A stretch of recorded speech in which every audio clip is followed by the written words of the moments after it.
லக்னத்தை பற்றி பொறுத்தளவுக்கு எப்படி இவங்க அப்படின்னு கேட்டிங்கன்னு சொன்னால், இந்த மல்டிபிள் பிஸ்னஸ்ன்னு சொல்லுவாங்க. Group of business. இங்கே எனக்கு இது என்னோடது தான், இது என்னோடது தான், இது என்னோடது தான், இப்படி சொல்லி அதை வந்து டெவலப் பண்ணணுன்னு ஒரு எண்ணங்கள் அவங்ககிட்ட இருக்கும்.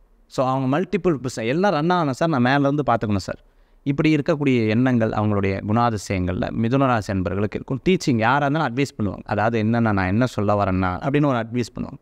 அவங்களுக்கு தெரியாத தொழிலே இல்லைன்னு நீங்களே அவங்கள பார்த்து ஆச்சரியப்படுவீங்க. டெக்னிக்கலாக பேசுவாங்க, தியரட்டிக்கலாக பேசுவாங்க. சார் நீங்கள் எதாவது படிச்சுட்டு வந்தீங்களா என்ன, ஹார்ட்வேர்ட் யூனிவர்சிட்டி படிச்சிங்களா என்ன, அதெல்லாம் இல்லை சார், அதெல்லாம் பாதுக்கா அதெல்லாம் இது தானே. ஸோ அதை அப்படியே நியூஸ் பார்ப்பாங்க. இந்த நியூஸை பார்த்துட்டு இவங்க இன்றைக்கி 2 பேர் அதில் முக்கியமான நபர்கள்ட்ட தான் எங்கிட்ட சொன்னாங்கன்றவாங்க. அது கதை, திரைக்கதை, வசனம், சினிமாலாம் நிறைய பேர் இருக்கிறது நம்ம பார்த்துருக்கலாம். அந்த ஸ்கிரிப்ட் ரைட்டர்லாம் சூப்பராக, டைலாக் ரைட்டர்லாம் பயங்கரமாக பண்ணுவாங்க. மிதுன் ராசி, மிதுன் லக்னத்தில் இருக்கிறவங்க.